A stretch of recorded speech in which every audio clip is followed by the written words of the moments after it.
그의 지혜 여러분 요즘에 다니다 보면 개나리, 철쭉, 벚꽃 등등 온 세상이 봄빛으로 아름답고 찬란한 계절입니다. 근데 우리는 여기에 뭘 붙여야 되냐면 부활의 계절입니다. 세상은 4월을 잔인한 달이라고 하지만 우리에게는 부활의 계절입니다. 그래서 이 아름다운 것들을 보면서 또 힘들고 어려운 일이 있더라도 또 하나님에 대한 찬양과 감사가 절로 나옵니다.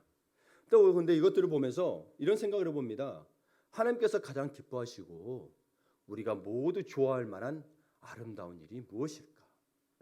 가끔 생각해 보곤 합니다. 이 아름다운 것들 보니까. 그러면서 여러분 오늘 시편을 준비하면서 시편을 여러분 여러 차례 읽어봤지만 시편을 읽으면서 느끼는 게 왜 하나님을 찬양하는 걸까? 이 시편 계절에는 하나님을 찬양하는 이유가 가장 큰 이유가 무엇일까? 우리도 찬양하잖아요. 하나님을 찬양하는 큰 이유가 무엇일까?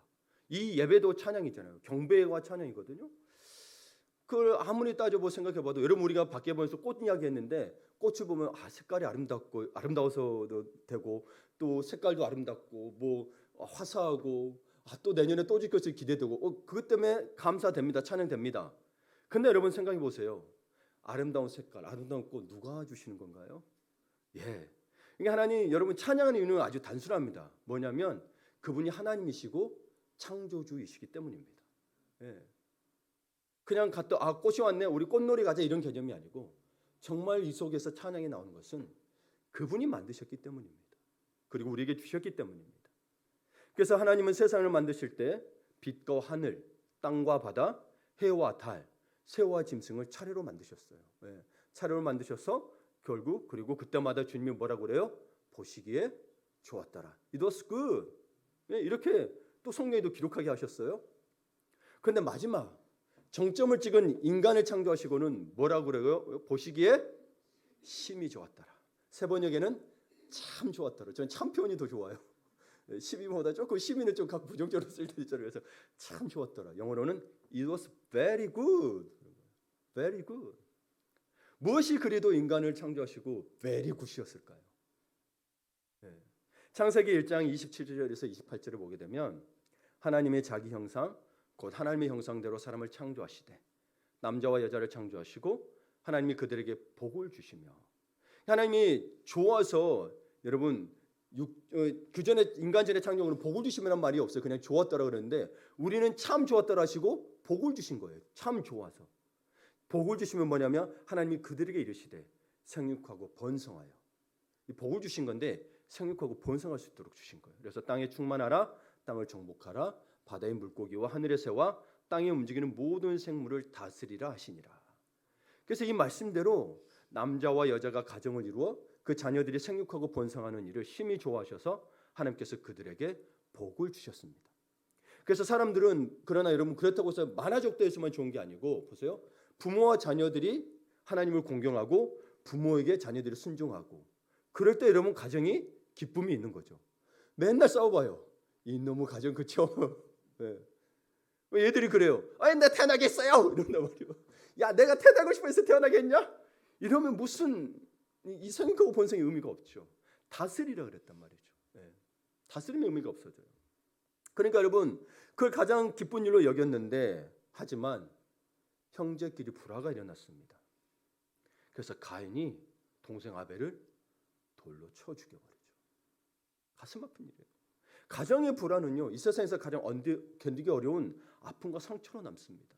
그래서 여러분 대체적으로 아이들도 커서 봤을 때 문제가 있거나 혹은 우리들도 문제가 있으면 다 어릴 때라기보다도 어릴 때 가정에서 받았던 상처들이 큰 것들을 알 수 있습니다.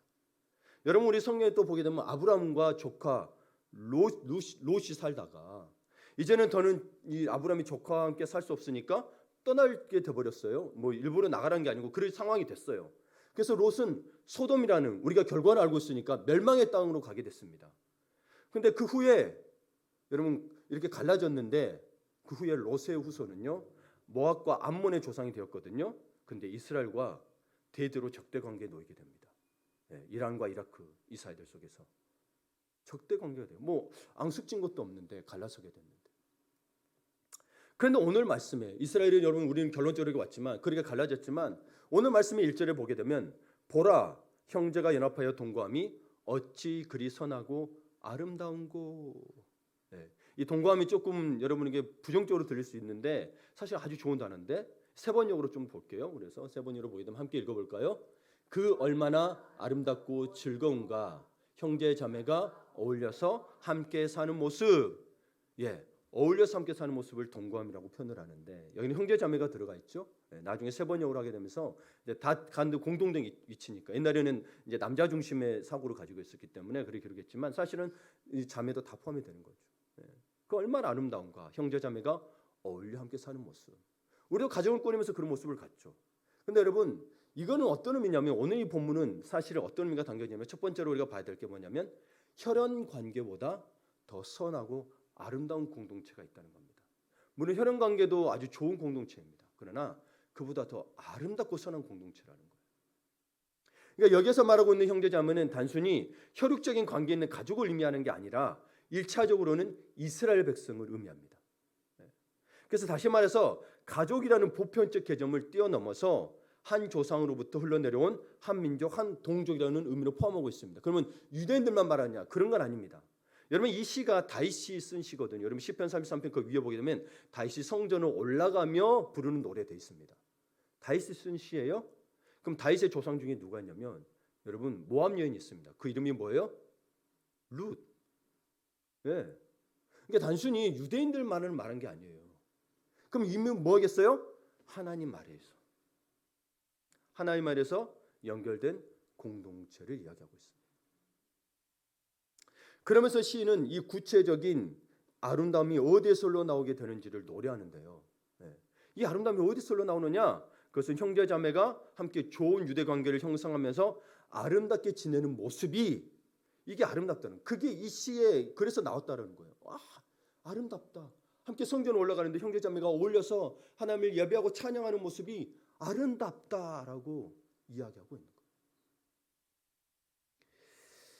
그리고 그 모습을 2절 3절에 표현하고 있는 거예요. 2절에서 표현하고 있는 거예요. 2절에 뭐라고 표현하냐면 함께 읽어볼까요? 머리에 있는 보배로운 기름이 수염 곧 아론의 수염에 흘러서 그 옷깃까지 내린갑다라고 표현합니다. 이 표현이 어떤 의미냐? 먼저 이 표현을 여러분 보게 되면 제사장 아론이 위임받는 모습을 연상하게 합니다. 대제사장으로서 위임을 받게 되죠. 그럼 여러분 한번 생각해 보십시다. 이때 누가 기름을 부어주냐? 모세가 기름을 부어줍니다. 모세가 위임식에서 아론이 다 이렇게 이제 가운을 입고 있겠죠. 제사장 예복을 다 하고 있는데 감람기름 곧 올리브유를 얼마나 많이 부었던지 머리에 붓고 흘러서 수염을 타고 흘러서 옷까지 다 젖어서 발밑까지 다 내려갔다라는 거예요.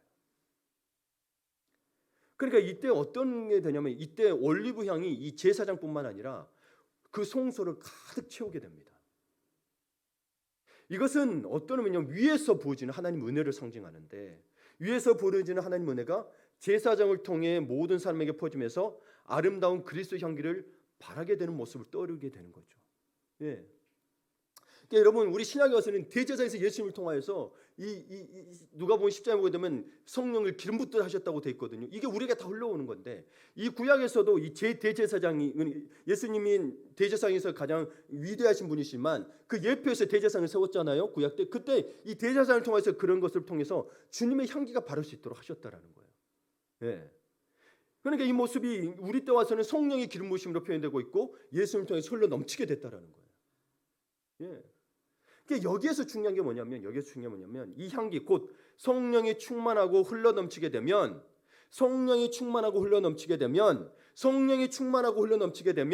형제 자매 간의 영적인 하나가 되어 아름다운 하모니를 이루게 된다는 거예요. 그럼 왜 다툼이 일어나는 걸까요? 성령이 충만하지 못하기 때문이라. 그러니까 성령이 없는 법 없어요. 벌써 사랑의 열매가 쭉 나오잖아요. 그렇죠? 저 사람의 탓이 아닌 거예요. 우리가 성령 충만하지 못한 탓인 거예요. 그러니까 성령의 기름 부음이 있을 때 교회 공동체가 하나 되고 서로 연합하고 헌신하며 아름다운 공동체를 이룰 수 있다라는 거예요. 이게 이미 신약에서 이야기하고 있는 부분인 거예요. 네. 그러니까 초기 기독교 공동체가 어떻게 모였냐면 초기 기독교 공동체는 주님을 예배하기 위해서 가정집에 모였습니다. 그래서 사도행전 20장 20절에 보게 되면 유익한 것은 무엇이든지 공중 앞에서나 각 집에서나 거리낌 없이 여러분에게 전하여 가르치고 집에서 전하고 가르쳤어요. 로마서 16장 3절에서 5절을 보게 되면 너희는 그리스도 예수 안에서 나의 동역자들인 브리스가와 아굴라에게 문안하라. 또 저의 집에 있는 교회에도 문안하라. 골로새서 4장 15절에도 라오디게아에 있는 형제들과 눈바와 그 여자의 집에 있는 교회에 문안하고, 집에 교회가 있었어요. 그러니까 마가 다락방도를 마시면 마가 집안이 좀 괜찮은 집안이었어요. 좀 잘 사는 집안이었어요. 거기에 많은 사람이 들어서 다락방을 내준 거예요. 그게 교회처럼 되는 거예요. 여러분, 우리는 기독교잖아요. 성전은 유대교란 말이에요. 예. 뿌리는 사실 기독교 뿌리는 유대교입니다. 예수님도 성전에 다니셨고 회당에 다니셨기 때문에. 예. 예수님이 기독교냐? 예수님이 기독교가 아니에요. 예수님 유대교예요. 거기서 예수를 믿는 자들이 예수를 인정하지 않아요. 그러면서 예수님은 그들에게 전했지만 믿지 않았고, 그러나 예수를 받아준 자들이 기독교로 탄생이 된 거예요. 예. 그래서 기독교 크리스네너트라고 그러는 거예요. 크라이스트가 들어가 있는 거예요. 예. 그러니까 여러분 교회라는 것들이 어떻게 되냐면 그들이 모일 수 있는 곳. 그래서 교회 공동체는 가정에서 태동되었다라는 거예요. 가정에서 태동됐어요. 그래서 초대교회는요, 가정에서 모이기를 힘쓰는 교회였고 모이는 예배드렸습니다. 가정에서. 그래서 이제 저도 소그룹을 시작할 때 가정에서 했으면 좋겠다 하지만 그걸 여러분 초대교회 그랬으니 우리가 다 그래야 된다. 그건 아닙니다. 그 당시 문화적 상황이 있는 거고, 그 당시에 솔직히 말해서 교회 건물을 따로 세울 수 있는 것도 아니었잖아요. 그렇죠? 지금처럼. 왜냐하면 지금 이스라엘 땅에 그들은 유대교로서 성전이 있고 종교 지도자들이 있는데 거기 교회 세웠다. 그럼 핍박이 어마어마했겠죠. 근데 여러분 그렇게 모여서 뭐 했냐면 가정에 모이기를 힘썼고 모이면 예배 드렸다는 거예요. 그래서 예배를 드리면서 그리스도의 죽음과 부활을 기념하고 주의 만찬을 나누며 자신들의 신앙을 확인했습니다. 그래서 초대교회는 형식적이지 않았고 매우 자연스럽게 예배와 성도의 교제가 진행되었고 성령이 주관하는 예배가 되었습니다. 그래서 우리 모든 예배는 여러분 성령이 주관하는 예배가 되어야 됩니다. 제가 한 번에 예전에 몇 년 전인가 그 A.W. 토저라고 이 시대에 정말 선지작 설교를 한다는 분이거든요. 근데 이분이 예배라는 책에 보게 되면 성령이 없는 예배는 실패한 예배라고 이야기하는 거예요. 그러면 여러분 우리가 일주일 동안 산다가 힘들어 와가지고 아이고 위로도 받고 아이고 하다가도 갈 수 있잖아요. 실패한 예배라는 거예요. 나 이걸 못 받아들였어요. 근데 여러분 예배는 철저히 하나님이 주체가 돼야 됩니다. 내 상황이 상관없어요. 근데 성령이 내 안에 들어가면 위로도 받고 힘도 얻고 다 되는 거예요. 근데 내가 위로받으러 오면 예배가 아니라는 이야기인 거예요. 하나님을 예배하러 와야 된다는 거예요. 예. 그러니까 여러분 성령께서 역사하시기를, 그래서 일주일의 삶 속에서 힘들고 어렵지만 늘 주님과 동행하고 성령 충만하기를 준비하고 오셔야 이 예배 가운데 정말 하나님만을 예배할 수 있다는 거예요. 근데 많은 이들이 교회에 위로받으러 온다는 거예요. 그럼 거기에 위로 속에 구원이 있냐는 거예요. 주님의 위로는 구원이거든요. 우리 주님의 위로는 우리 영혼이 구원받는 거예요. 천국 가는 거예요. 근데 나는 이 땅에서 그냥 내 마음만 안정만을 얻으려 한다는 거예요. 그럼 구원이 아니에요. 그럼 구원이 아니에요. 근데 그걸 안 주신다는 게 아니고 뭐예요? 주님을 만나면 그거 다 위로를 받는다. 보상하신다고 하셨어요. 다시 오늘 시로 와서 보게 되면 이 시편은 다윗이 성전에 올라가면서 부른 찬양이라고 했습니다. 어떤 배경이냐면 블레셋에게 빼앗겼던 언약궤가 다윗성으로 옮겨지게 된 거예요. 다시 찾아가지고. 네. 그래서 하나님에 대한 예배가 회복되면서 이스라엘 백성들을 하나의 공동체로 일치를 이루게 된 아름다운 노래를 노래하고 있는 거예요. 이 모습을. 그러니까 여러분 우리는 각자의 삶 속에서 다 다르잖아요. 밖에서 우리 다 모이려면 모이기 힘들어요. 왜요? 각자의 일이 있고 사업이 있고 가정이 있고 뭐 생각이 있고 다 다르기 때문에 못 만나요. 그러나 여러분 우리가 이 자리에 왜 모였어요? 우리 지금 목사님이 그냥 뭐 밥 먹자니까 모였나요? 아니거든요. 하나님을 예배하게 모였다는 거예요. 우리가 하나 될 수 있는 것은, 그래서 우리 교회 여러분 교회의 정체성은 예배 공동체예요. 예배하지 않으면 그건 죽은 교회예요. 그래서 코로나 때도 우리는 모였어요. 뭐 자율적으로 맡겼습니다만은 저는 죽기 살기로 왔습니다. 제가 걸렸을 때는 다른 사람이 피해주지 않게 해서 안 왔을 뿐인 거지. 여러분 온 거예요. 모이기 힘쓰지 않으면 예배가 여러분 정말 전심으로 영과 진리로 드리는 예배가 비대면으로서는 여러분 이게 이루어지지 않습니다. 한두 번 그럴 수 있겠죠. 근데 점점 뭐예요? 해이져되는 거죠. 필요 없다는 이야기가 아니에요. 상황에 따라서는 필요하지만 정말 우리는 정말 그렇죠. 인간이 육체가 있는 존재라 몸이 와 있어야. 그렇죠? 그래서 여러분 저도 뭐 유학생활을 했지만 유학생활 중에 이런 말 했어요. 롱디는 성공이 안 된다. 롱디가 뭐냐면 롱 디스턴스. 연애를 해요. 거리가 멀리 있으면 반드시 실패한다는 거예요. 예. 멀리 있으면 안 돼. 몸이 멀리 떨어지면 안 돼요. 아무리 마음이 있어도. 그러니까 이러한 의미에서 우리 또한 예수 그리스도를 주님으로 고백하고 있잖아요. 그러니 하나님의 예배 공동체로 이루고 있다는 측면에서 그래서 우리 모두는 가족이고 형제 자매가 된다는 거예요. 이게 실제적인 혈연 관계보다 더 아름답고 귀하다라는 거예요. 근데 이건 뭐예요? 결국엔 천국에서 만나기 때문에. 그때는 뭐예요? 주님의 자녀로서 살아가는 완전한 주님의 자녀로서. 지금은 형제인데 이 땅에서 형제 자매인데 여러분 천국 가면 형제 자매가 달라져요. 또한 이 다윗은요, 이 시인은 헐몬산의 아름다운 장관을 노래하면서 공동체가 하나 되는 아름다움을 노래하고 있습니다. 그래서 3절을 보게 되면 헐몬의 이슬이 시온의 산들에 내림같도다. 헐몬의 이슬이 신들의 산들에 내림같도다. 네. 헐몬산은 여러분이 헤르몬산이라고도 하거든요. 근데 이게 지금은 레바논 국경지대 시리아의 국경 쪽에 있습니다. 그래서 우리 못 들어갑니다. 네.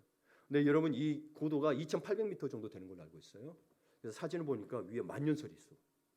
그래서 이 기류가 따라서 요단강이 형성이 돼요. 여기서 흘러내린 게 강이 3개 정도 나오는데요. 제가 2가지가 기억이 안 나요. 요단강이 우리에게 중요하니까 요단강이 성서 지명 사전도 봤는데 기억을 못해요. 그래서 이렇게 흘러서 여러분 나중에 사이까지 가는 겁니다. 근데 그 만년설이 있고 또 이슬도 풍부하다는 거예요. 이슬이 이렇게 흘러내려가지고 시온은 예루살렘을 늘 이야기하잖아요. 거기까지 흘러내려간다는 거예요. 어마어마한 거죠, 그렇죠? 이들은 그래서 어떤 의미냐면 그래서 이 헐몬산은 이스라엘의 최고 지도자를 상징하기도 해요.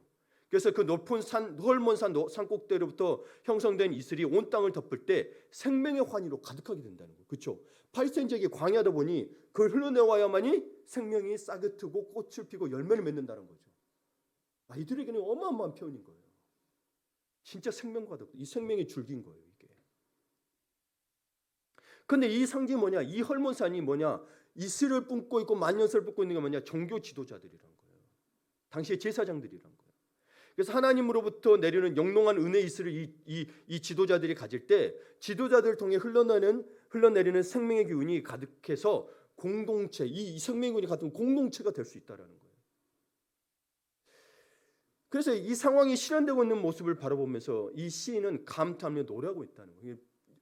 다윗이 하나님 마음에 합한 자로 했잖아요. 예배자로 했잖아요. 그러니까 이 언약궤가 들어오고 이 언약궤를 누구만 맬 수 있어요? 제사장들만. 그 앞에 또 대제사장이 있겠죠. 그러면서 이 지도자들이 그 정말 주님을 사모하는 마음으로 이 언약궤를 메고 오면서 또 예배 초소로 들어올 때 이 얼마나 아름다우냐는 거예요.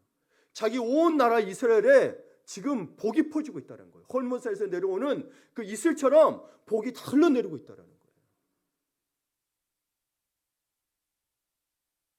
그래서 여러분 정말 이 맑고 청아한 이슬은요 하나님께서 내리는 영롱한 복을 의미하는 거예요. 진짜 이슬과 같은 복을 의미하는 거예요. 생명의 복을 의미하는 거예요.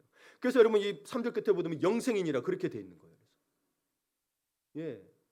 그러니까 성도의 연합은 영적 지도자들 통해 주신 은혜의 담비를 통해서 흘러내려 온 생명의 기운을 누리게 된다는 거예요. 그래서 교회가 하나 돼야 되는 건데 그럼 이거를 제가 말할 때 여러분 그러니 목회자를 신처럼 섬겨라. 금의가 아니에요?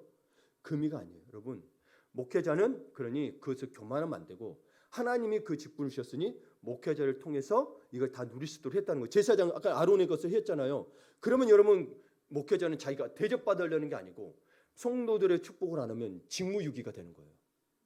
예, 직무유기. 그래서 한 번은 저 이거를 이제 몇 년 전에 알게 됐는데 제가 목사님에도 불구하고 이것들까지는 가르쳐 주지는 않았었어요. 그냥 그런가 보다 서로 알아라 하는데 이번에 우리 지지난주에 갔던 우리 중직자 교육분들은 이제 교회에서 중직자분들이 또 배웠나 보다. 오해해서 배우셨더라고. 예. 근데 제가 한 번은 예배를 드리는데 장로님이 이제 우리 차량 운행하시다 보니 나가셔야 되는데 안 나오고 저 딱 써 계시는 거예요. 급하게 시간이 촉박해요. 그랬더니 나중에 물어봤어요. 왜 안 나가셨어요? 빨리 가보셔야죠. 그랬더니 아니 목사님 축도가 끝나야 가지요. 아니 저는 그때 축도 받을 수도 있고 안 받을 수 있고 그랬는데 우리 이 목사 외에 다른 분들은 이 축도가 중요하다는 사실인 거죠. 성경 말씀에 대해서 하나님이 질서를 주셔서 그 속에 흘러가게 하니까 그걸 받고 가야 되는 거예요. 그분은 실제로 복을 받고 계시거든요. 네. 그래서 여러분 목회자가 그래서 신처럼 다른 의미가 아니에요. 여기에도 여러분 하나님을 사랑하고 존경하는 목회자를 말하는 거죠. 아무 목회자나 지도자를 말하는 건 아니에요. 그렇죠? 네. 지도자 그럼 만약 지도가 잘못되면 뭐예요? 같이 망하는 거예요. 왜냐하면 여러분 언약궤를 다시 찾아서 온 거잖아요. 이 언약궤가 왜 뺏겼어요?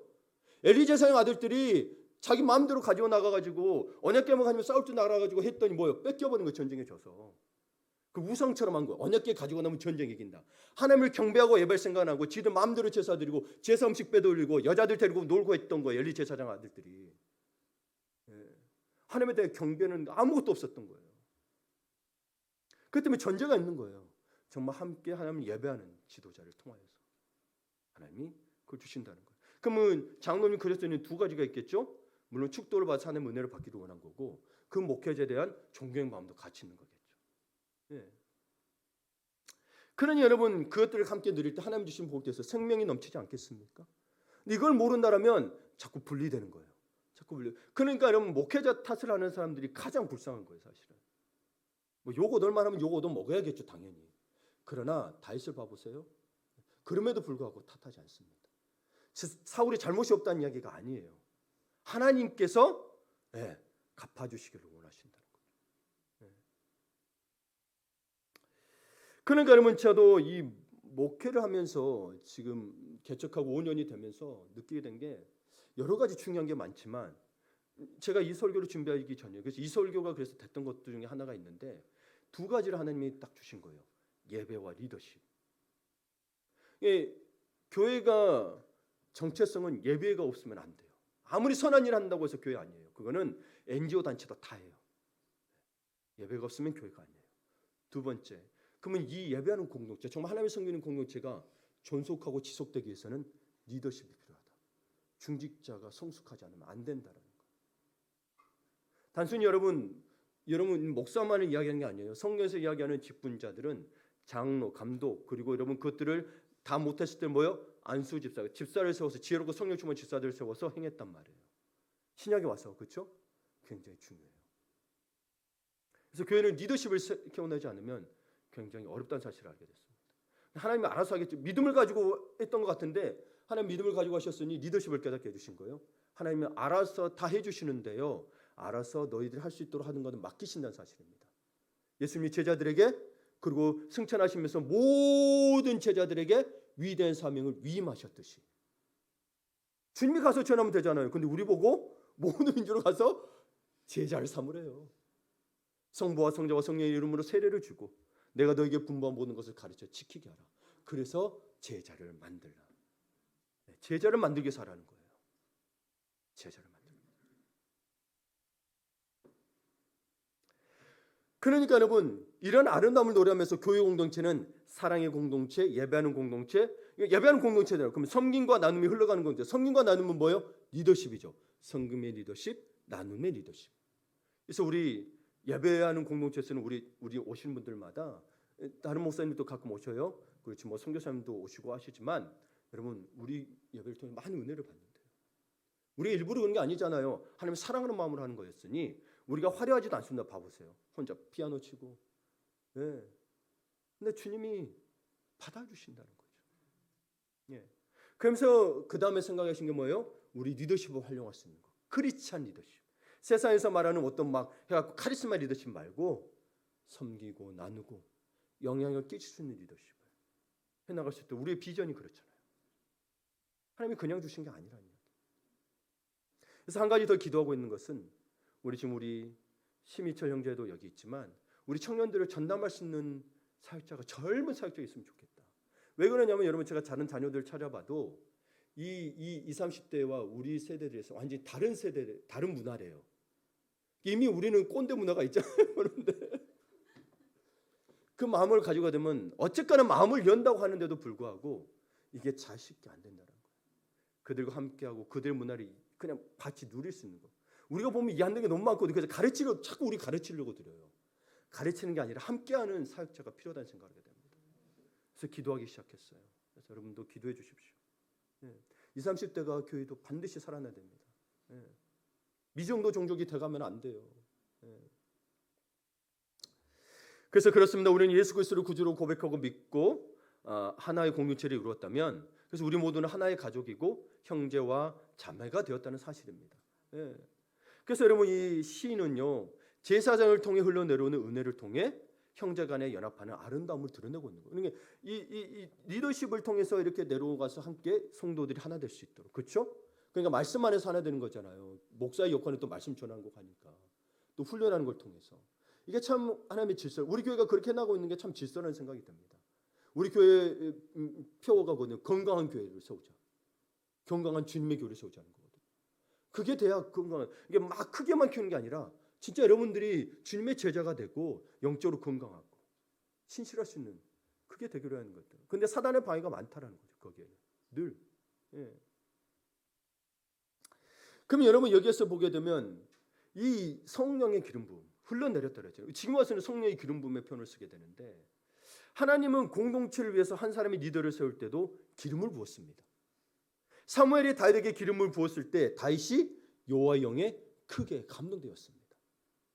심지어 여러분 사울도요. 사울은 물론 결말이 좋지 않지만 사울도 처음에 왕이 되는 기름을 받았을 때 그가 영에 감동되어 예언했다라고 표현이 나와 있어요.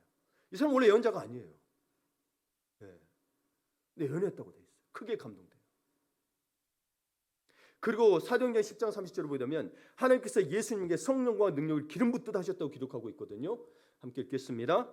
하나님이 나사렛 예수에게 성령과 능력을 기름 붓듯 하셨음에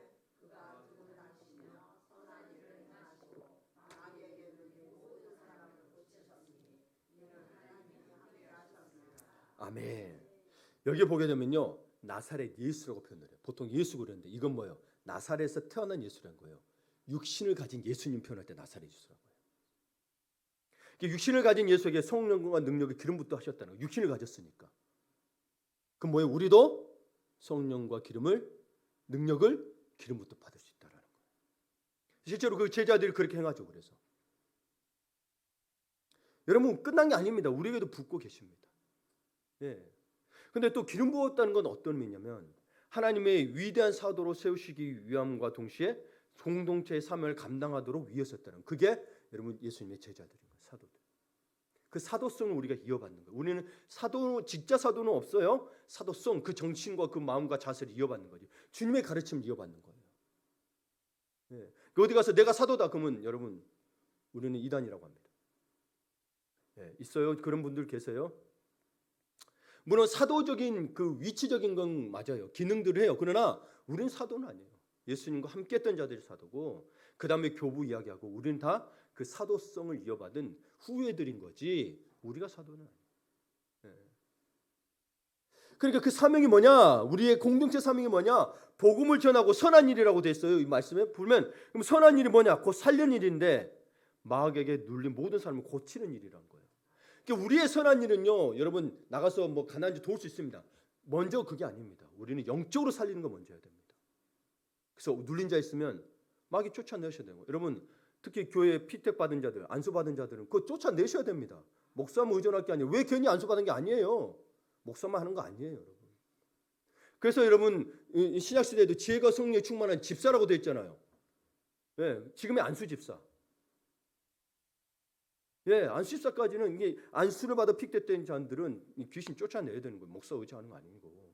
그만한 영성이 있어야죠. 그 두려우면 어떻게 돼요? 무서울 수 있으나 그럼 더 기도하셔요. 기도에는 이런 영이 나가지 못한다 그랬으니까 말씀 믿고.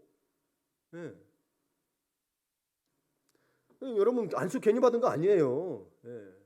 그러기 위해서는 뭐 해야 되는 거예요? 영적 지도자들은 안수 받은 자들은 영적 순수함이 있어야 돼. 자꾸 이게 세상에 마음 뺏기고 세상에 뺏기면 자꾸 두려워지는 거예요. 그래서 못 쫓아내는 거예요. 영적 순수함이 있어야 되는 거예요. 힘드니까 세상 힘드니까 거기에 마음 뺏겨 버려요. 힘들더라도 믿음을 가지고 승리하셔야 돼요. 예. 안 그러면 못 쫓아내네요. 두렵잖아요. 못 쫓아내시잖아요. 그러니까 마치 높은 헐몬산 꼭대기부터 내리는 영롱한 이슬처럼 지도자들에게 주시는 그 영롱한 은혜가 충만해야 된다는 거예요. 예. 그럴 때 영적 지도자들을 통해 하나님께서 주시는 복이 온 성도들 삶에 스며든다는 거죠. 귀신 쫓아났잖아요. 그럼 그 속에 뭐 하나님 말씀이 들어가고 하나님의 복이 임하고 은혜가 임하는 거죠. 예. 그러니까 이런 의미에서 성도들이 받아 누리게 되는 복은 하나님께서 영적 리더들을 통해 주시는데 그 발원지가 뭐라고 뱉냐면 시온이라고 되는 거예요. 시온은 뭐냐? 하나님의 성전이 있는 건데 그냥 성전이 아니고 임재가 있는 성전을 말합니다. 임재가 없으면 그냥 건물이에요. 지금 우리가 예배드리는 장소 하나님의 성령이 없으면 그냥 건물이에요. 근데 성령이 계신 뭐요? 예배하는 곳이라는 것이죠. 그래서 예배하는 곳이 안 그러면 그냥 건물에 여기서 술 마시고 춤춰도 아무 상관없어요. 옆에 7080처럼. 여러분 그러지 않으니까 정말 예배하는 공동체로. 그래서 예배를 정말 귀하게 여기셔야 돼요. 그래서 예배를 실패하면 복을 못 받는다는 거예요, 여러분. 예배를 소홀히 여기지 마시고 우리 일부는 8시 50분부터 시작해요. 찬양. 오셔서 함께 하셔야 돼요. 여러분이 그 복을 누리도록 하시기 위한 거지. 여러분 오시든 안 오시든 우리 솔직히 말해서 나는 주시니까 난 받으면 되잖아요. 근데 저만 받으면 제 예수 믿는 사람일까요? 아니죠. 여러분도 받기를 원하는 거예요. 네. 그래서 여러분 성령 기름이 흘러 넘쳐 적시는 공동체로 그래야 연합할 수 있는 겁니다. 네. 그냥 되는 게 아니에요. 그래서 우리 가운데 성령께서 계속 역사하고 계시는 거예요. 예, 예. 초대교회가 그랬대요. 고대 초대교회가. 그래서 사도행전 2장 42절 성령 기름이 그래서 그들이 오순절 마가다에 성령이 임하여서 복음이 전해서 교회가 형성되면서 그들이 어떻게 성령 충만한 가운데 살았느냐가 2장 42절인데 함께 읽습니다. 그들이 사도의 가르침을 받아 서로 교제하고 떡을 떼며 오로지 기도하기를 힘쓰니라. 아멘. 여러분 가르침 받고 교제하고 떡을 떼려면 모기를 힘써야 되거든요. 근데 지금 모기를 피한다고 되어 있죠. 근데 그게 또 초대교회 후반기에도 나오죠. 그래서 바울이 히브리서에도 그 이야기가 나온 거예요. 모기를 피하는 사람들 습관같이 하지 말고 나오는 거예요. 왜 그랬냐면 우리 이미 다 은혜 받았고 하나님 함께 하시는데 안 모여도 되지 않냐 이래 버리는 거예요. 마치 영지주의처럼. 아니 우리 몸도 마음도. 그래서 바울이 이야기한 거예요. 너희 몸을 거룩한 산제사로 드리라. 네. 교회 연합을 이루는 첫 번째가 뭐냐면 이 구절에서 보게 되면 주님의 말씀을 받는 겁니다. 그걸 어떤 방법으로요? 사도의 가르침으로 말미암아 여러분이 주의 말씀을 받는 겁니다. 그래서 말씀을 교회에서 하는 건 줄만이 아니고 일상에서도 하는 건 굉장히 중요합니다. 여러분 못하신 분은 큐티라도 혼자 하셔야 되고요. 새벽 기도라도 하셔야 되고 아니면 교회에서 하는 것들을 오셔서 참석하는 게 필요하다는 거예요. 왜냐하면 안 그러면 여러분 이 주님의 마음이 굉장히 중요합니다. 아버지의 마음을 우리가 유지하기 위해서는 여러분 주일에 한 번 갖고 어렵습니다. 그래서 못 오신 분들은 큐티라도 꼭 하시고 매일 말씀과 기도를 하셔야 돼요. 성경을 통해서 성령이 말씀하신 걸 들으셔야 돼요. 네. 때로는 여러분 은혜로 목사님들 제 설교만 듣지 마시고요. 어떤 목사님 자기 설교만 들었는데 아니요. 저보다 훌륭하신 목사님들 훨씬 많습니다. 저도 그분들 목사님 들으면서 은혜 받고 했습니다. 네. 여러분도 들어보세요. 두 번째, 교회 연합을 이루는 것은 성도의 교제입니다. 코이노니아라고 하죠. 코이노니아. 여러분 일부에 오신 분들은 여러 가지 상황이 있을 수 있습니다. 그럼에도 불구하고 서로 인사도 해주시고 악수해 주셔서 너무너무 감사합니다. 예. 바쁜 현대인 속에서 우리 그때는 이제 다 모여서 할 수 있으나 그때는 여러분 1, 2부가 없었겠죠, 그렇죠? 없었겠죠. 지금은 여러 문화적인 상황 속에서 나누기도 하고 그러는 겁니다. 예. 여하튼 코이노에는 공동체 소통과 협동이 들어있고요. 교제, 사귐, 나눔, 참여 등으로 해석할 수 있는 은혜로운 단어입니다. 이 코이노니아는 굉장히 그래서 중요합니다. 주님과의 코이노니아를 통해서 성도가 연결된다는 겁니다. 이게 또 주의 만찬이기도 합니다. 예. 세 번째 그래서 나오죠. 떡을 떼는 거. 이게 주의 만찬이죠. 여러분 그들은 매일 주의 만찬을 드렸다는 거 아세요? 매일 드렸습니다. 예수님이 죽으신 후에는 성금요일에만 안 드렸어요. 예. 매일 드렸어요. 예. 그리고 교회가 형성이 되고 주일이 형성되면서 매주마다 드렸고 칼빈은 그래서 매주 드렸다가 나중에 그걸 해보니까 어려운 걸 알게 되고 그래서 찜률에 가게 되면서 1년에 4번 정도로 이렇게 줄이게 됩니다. 예. 그렇다고 해서 여러분 우리가 주님을 부인하고 그런 건 아니잖아요, 그렇죠? 문화적인 상황에 따라서 그것들을 우리가 사라지게 해서는 안 되겠지만 형편을 그렇게 만들어갔다는 겁니다. 예. 그래서 이 성찬 떡을 떼는 건 뭐였냐면 예수님께서 가르쳐주신 성찬 우리 지난주에 했죠. 성찬을 행하고 예배하는 공동 식사를 나누고 코이노니아를 실행했다는 거예요. 그래서 자원하여 음식을 장만하고 우리 권사님들이 음식을 만들어 줍니다. 예. 참 너무 귀하고 감사해요. 저는 국수만 해도 된다 그러는데 차례 되면 제철 음식들 너무 감사해요. 하여튼 그 음식 때문에 또 그 기뻐하고 즐거운 사람들이 있습니다. 아직 믿음은 적지만 그게 참 은혜롭더라고요. 그것도 예. 맛있게 잘 먹어주니까 참 그것도 좋아요. 예. 그리고 또 가난한 사람들 나눠놓고 그래서 우리 가난한 사람을 나누는 게 또 지금 함부로 할 수 없잖아요. 예. 여러분 아시겠지만 이 음식들 또 함부로 나누었다고는 또 식료품법에 걸리기도 합니다. 그래서 조심해야 되는데 기관들 통해서 해야 되더라고요. 함부로 또 할 수 없는 노릇이 됐어요. 예. 조심스럽습니다. 갈수록 세상이 좋을수록 제약이 더 많아져요. 그래서 우리도 예배 마치면 식사를 합니다. 마지막으로 기도에 힘썼습니다. 첫 번째 주의 말씀을 받아요. 그 다음에 성도의 교제가 있어요. 떡을 냈어요. 그 다음에 기도에 힘쓴 거예요. 왜 이 기도에 힘썼냐면 당시에 기도를 안 했다는 거 아니에요, 종교 지도자들이. 근데 경건해 보이기 위해서 시간에 맞춰서 남들 보는 데서 위선적으로 기도했다는 거예요. 참. 그러니까 이 초대교회의 형성은요, 진정으로 기도하는 사람들 위해 성령님이 강림하심으로 시작되었음을 잊지 말아야 됩니다. 여러분, 예수님이 승천하시고 오순절 마가다락방에 모여 기도하면서 이들도 여러분 원래 유대인들이 하루에 3번 기도하는 습관이 있어요. 지금 이슬람이 그렇게 하고 있는데 원래 369라 그래서 9시, 12시, 3시에 이렇게 기도했어요. 지금 시간으로, 우리 시간으로. 그러니까 그들 기도하는 습관이 있었어요. 근데 하고 있었다는 거예요, 기도를 성전에 가서. 근데 그들은 성령이 안 임했다라는 거예요. 성전이어서 안 임했다는 게 아니라 뭐요? 진정으로 기도하지 않았기 때문에. 예수를 받아들이고 성령 오시기를 진정으로 받아들이지 않았기 때문에 임하지 않았던 거예요. 그러면 여러분 봐보세요. 성령을 받은 후에 어떤 일이 일어났냐면 봐보세요. 12시에 베드로가 습관에 따라 369 기도를 합니다. 기도해요. 근데 뭘 봐요? 환상을 보죠. 그리고 나서 이런 백부장에 가서 복음을 전하고 그 가정이 너와 내 집이 구원이 있어야 돼. 그 가정 전체가 구원을 받게 되는 거예요. 네, 그렇게 된 거예요. 그리고 뭐요? 오후 3시에 그들이 성령 받은 후에 이제 마가다락방에 모이는 게 아니고 그들의 습관 때 성전을 기도하러 갑니다. 그랬더니 안진뱅이를 보고 3시에 기도하러 가면서 거기서 은과 금은 내게 없으니 내게 있는 건 내게 주는 예수 이름으로 일어나라 해서 걷게 된 거예요. 그러니까 여러분 단순히 마가다락방이어서만 했던 게 아니라 주님이 성령이 임하게 되는 역사는 진심으로 기도할 때 이루어지는 거예요. 그러니까 마가다락방 또 오순절 마가다락방 아니어도 뭐요? 여러분이 기도하면 삶 속에서 이루어진다라는 거예요. 오순절 마가다락방만 찾지 마시고. 그렇죠? 그럼 우리 지금 이스라엘 가서 마가다락방 어디 있었나 찾아야 되잖아요. 우리 성령 받고 싶으니까.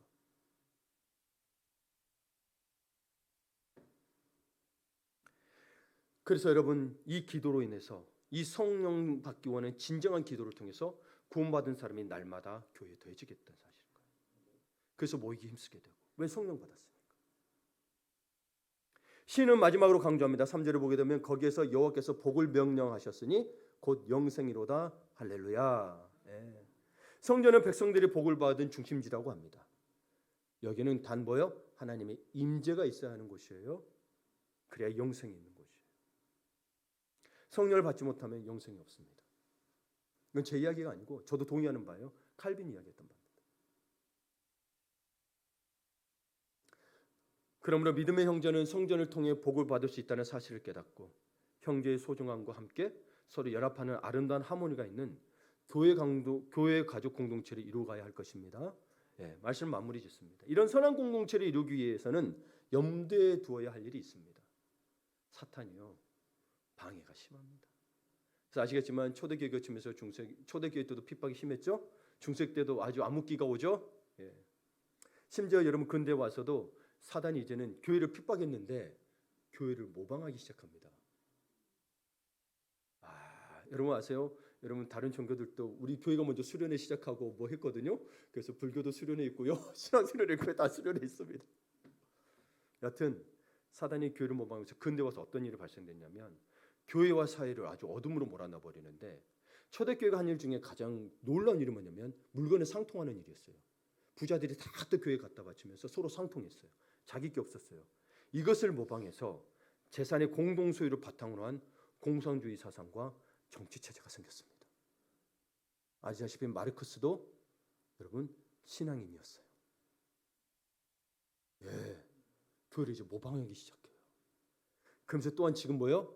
이단들이 교회를 모방하기 시작하죠. 그리고 자기가 하나님이 되고 이만희 자기가 성령님이라는 거예요. 교회 모양을 그대로 가지고 있어요. 무섭습니다. 그리고 이 사회는 자기만을 내세우며 주장하고 남의 생각을 존중할 줄 모르는 사회가 되었고 자기 이익이 없는 것은 돌아보지도 않습니다. 금수저와 흙수저로 나누어져서 대립하는 세상은 형제의 연합과 동거가 이루어질 수 없습니다. 아름답게 하나가 일치될 수가 없습니다.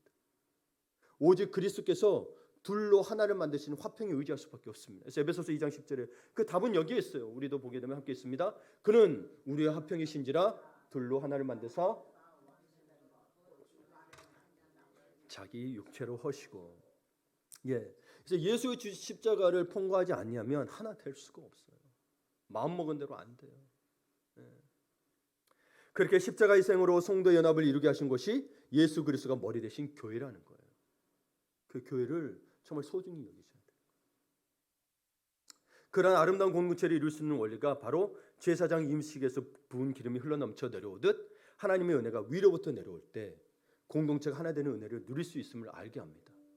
그래서 여러분 교회가 커지면 이 목사로부터 예를 들어서 훈련도 교육도 받지 못하게 됩니다. 작을 때 받을 수 있을 때 목사님에게 훈련 받으십시오. 이런 거 인해 흘러갑니다. 네. 또 홀몬산의 그 영롱한 예술이 온 땅에 생명의 기운을 싹트게 하듯 예수 그리스도를 통해서 주시는 성령의 생명이 우리 영혼을 살리게 된다는 것을 알게 하십니다. 사실 여러분 목사로 표현했지만 사실 누구를 통해서 흘러가냐면 예수, 머리 대신 예수 그리스도를 통해서 흘러갑니다. 그를 위임받아 사는 거지 목사가 주는 건 아닙니다. 그냥 통로예요. 목사는 그냥 통로예요. 제가 주는 거 아니에요. 주는 분은 예수 그리스도시고 저는 그냥 통로가 되는 거예요. 여러분보다 더 좋은 통로에 불과한 뿐인 거지 제가 주는 건 아닙니다. 그러니까 교회 연합은 리더십과 함께 하나 가야 된다는 거죠. 여러분 예수 그리스도를 통해서 주시는 은혜와 복이 우리 영원히 살아가는 은혜의 공동체, 사랑의 공동체를 이루어 가게 합니다. 그래서 무엇보다도 성령의 충만한 공동체를 이루어 서로 연합하고 연대하여서 하나님이 보시기에 아름다운 공동체를 이루어 가야 합니다.